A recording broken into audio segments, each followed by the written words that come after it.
खदीर सार। ये बहुत ही बढ़िया प्रोडक्ट है। जैसे मैंने कहा कि हल्दी भी स्किन पे यूज होती है, लेकिन इसका जो हीरो प्रोडक्ट जो स्किन के ऊपर हम यूज करते हैं ना, तो वो आप खदीर को कह सकते हैं। खदीर अभी आपको लग रहा होगा कि ये नया प्रोडक्ट है, या फिर बहुत सारे लोगों को मे बी इसके बारे में पता होगा, लेकिन बहुत लोगों को पता नहीं होगा। नाम से आपको शायद ये समझ में नहीं आ रहा होगा प्रोडक्ट, लेकिन खदीर ऐसा प्रोडक्ट है जो हम सब ने पहले से यूज किया है, या फिर मैंने तो बचपन से यूज किया है, लेकिन मुझे ही पता नहीं था एक्चुअली। जब आयुर्वेदा में आई तब मुझे पता चला कि मैं इतना अ, अच्छा हर्ब हो या फिर अच्छा ड्रग हो, मैं बचपन से ही लेते आ रही हूँ, लेकिन मुझे इसके बेनिफिट ही नहीं पता थे। मैं तो आपको कत्था पता होगा, राइट? जो हम पान सबने खाया है, पान तो सबको पता है। तो पान में जो कत्था यूज होता है ना, तो उस कत्था को हम खदीर बोलते हैं। आयुर्वेदिक नाम है उसका खदीर। तो कत्था हम सबने टेस्ट किया हुआ है, कसेले रस का होता है। हम मैंने तो बचपन में सिर्फ खदीर जो है पान में जब डालते थे, तो सिर्फ ज्यादा लाल कलर आने के लिए ही बस खदीर का यूज होता है, इतना ही मुझे पता था। उसके अलावा खदीर का यूज क्या होता है ये पता नहीं था। लेकिन खदीर जो है, इसका मेन प्रभाव आयुर्वेदा में कहा गया है कुष्ठग्न। कुष्ठग्न मतलब जितने भी स्किन डिसऑर्डर्स बताए गए हैं, उस हर एक स्किन डिसऑर्डर्स में आप खदीर यूज कर सकते हो, और वो बहुत अच्छे रिजल्ट दिखाता है। मार्केट में बहुत सारे खदीर के आयुर्वेदिक फॉर्मुलेशंस मिलते हैं, लेकिन अगर आप खदीर का जो पाउडर है वो ऐसे भी प्लेन पाउडर भी अगर यूज करते हो, तो वो उतना ही बेनिफिशियल होता है आपके शरीर के लिए। दूसरे, अगर अपार्ट फ्रॉम कुष्ठग्न मतलब स्किन डिसऑर्डर के अलावा भी बहुत सारे बेनिफिट्स खदीर के आयुर्वेदा में बताए गए हैं। इसके आयुर्वेदा की प्रॉपर्टीज के बारे में देखा जाए तो इसका टेस्ट हमें पता है कसेले रस का होता है। और ये जो है बिटर टेस्ट का भी होता है, थोड़ा सा कड़वा भी होता है। लेकिन ये जो बॉडी में है वो कूलेंट इफेक्ट देता है, शीत तासीर का होता है। तो पित्त रिलेटेड जितने भी प्रॉब्लम होंगे, तो उन्हें ये ठीक करने में मदद करेगा। और ये मेनली कफ और पित्त दोष पे काम करता है। कफ पित्त शामक बताया गया है। इसे बहुत सारे नामों से जाना जाता है। दंत धावना है, रक्तसार है, या फिर इसे कंटकी के नाम से भी जाना जाता है। ऐसे अलग अलग नामों से इसे सार द्रुम के नाम से भी इसे खदीर को जानते हैं। दूसरा जो इसका बेनिफिट है वो है ये आपके दांतों को और मसूड़ों को स्ट्रांग बनाने में मदद करता है। जैसे पान अगर आपने खाया होगा, तो पान का जो तासीर होती है वो होती है गरम। उसमें हम लगाते हैं चूना, राइट? लाइमस्टोन लगाते हैं थोड़ा सा, तो उसकी तासीर भी गरम होती है।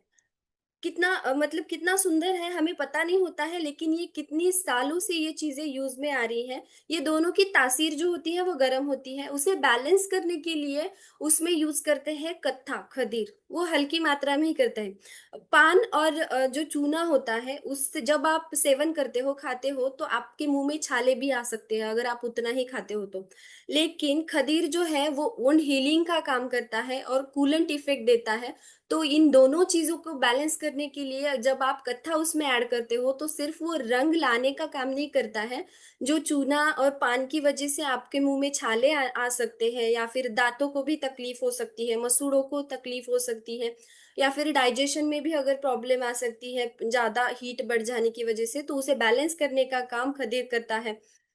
देन अगर जैसे कि मैंने कहा कुष्ठग्न है, स्किन डिसऑर्डर, फिर वो चाहे इचिंग हो, रेडनेस हो, या फिर उसमें अगर ऊजिंग हो रही हो, मतलब जो लसिका बताया गया है आयुर्वेद, अगर उसमें पानी जा रहा है, रक्त जा रहा है, या पस भी निकल रहा है अगर आपकी वुंड से, तो आप उसमें सिर्फ खदीर पाउडर का अगर सिर्फ डस्टिंग भी करते हो ना, मतलब सिर्फ डाल देते हो, छोड़ देते हो ऐसे ही, तो जो ऊजिंग होती है उसमें बहुत रिलीफ मिलता है, क्योंकि खदीर जो है बहुत ड्राई होता है, रुक्ष होता है। तो अगर जख्म से आपकी पानी निकल रहा है, तो वो आना बंद हो जाता है। इसे कासग्न कहा गया है आयुर्वेदा में। तो ये कफ जिन्हें ज्यादा हुआ है, तो वो भी कम करने में मदद करता है। और अगर एनोरेक्सिया जैसी प्रॉब्लम है, भूख नहीं लग रही है या भूख कम हो गई है, ऐसे पेशेंट में भी आप इसे दे सकते हो। इसे मेदोघ्न या मेदोहर कहा गया है आयुर्वेद में। मतलब ये भी वजन कम करने में मदद करता है। जैसे मैम ने कहा कि गुगुल के साथ आप त्रिफला भी यूज कर सकते हो, सेम आप खदीर का भी कॉम्बिनेशन उसके साथ कर सकते हो। तो आपका वेट लॉस जो है वो थोड़ा फास्ट होगा और आपको अच्छे रिजल्ट मिलेंगे। वर्म इन्फेस्टेशन में भी खदीर काम करता है, जैसे कि कृमि का प्रॉब्लम होता है, आंतों में कीड़े होना, बड़ों में भी होते हैं और बच्चों में भी बहुत ज़्यादा होता है, क्योंकि उनका मीठा खाने का जो प्रमाण है वो ज़्यादा होता है। तो ऐसे कंडीशन में भी आप खदीर का यूज़ कर सकते हैं। ये हो गया एक्सटर्नली कि आप सॉरी इंटरनली कि आप इंटरनली खदीर किस तरीके से लेते हो तो आपको बेनिफिट मिलते हैं।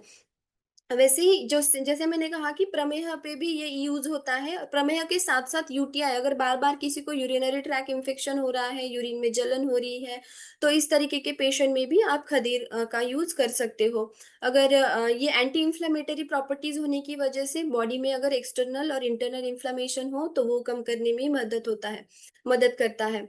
तो आप इसे इंटरनली यूज कर सकते हो, प्लस एक्सटर्नल यूजेस इसके बहुत ही सुंदर है। जैसे कि आप डिकॉक्शन जब आप इसका बनाते हो, तो डिकॉक्शन से आप कोई भी वुंड हो, साधारण हो या बहुत डीप हो, गैंग्रीन जैसी भी अगर वुंड हो आपको, तो इसके डिकॉक्शन से आप उस वुंड को क्लीन कर सकते हो। तो आपको हीलिंग, जब आप रेगुलर क्लीनिंग करते हो और डस्टिंग भी करते हो उन पे, तो आपको जो अल्सर है या वुंड है, तो वो हील होने में मदद होती है और बहुत फास्ट वुंड हीलिंग करता है खदीरा जो है। देन इसका आप डिकॉक्शन बनाइए या फिर सादे पानी में इसे गर्म करके मिक्स करके, लेकिन इसे छानना है अच्छी तरीके से, और उस तरीके से भी आप इसका यूज कर सकते हो। अगर किसी को एक्ने है या फिर ब्लैक हेड्स बहुत ज्यादा है, तो इसके ऊपर भी आप एक्सटर्नल इसका एज अ फेस पैक आप एप्लीकेशन कर सकते हो। जैसे मैम ने कहा कि तुलसी, खदीर है, मंजिष्ठा है, यष्टि मधु, जितने भी स्किन के ऊपर अच्छे से काम करते हैं प्रोडक्ट्स, उन सबका एक कॉम्बिनेशन बना के आप अपने लिए एक face pack, homemade face pack बना के आप इसका डेली अगर यूज करते हो, तो वो आपकी स्किन का कॉम्प्लेक्शन बढ़ाने में भी मदद करता है, और स्किन एक्ने प्रोन अगर स्किन होगी तो उसमें भी ये बहुत हेल्प करता है। ओके, ये रेफरेंसेस है।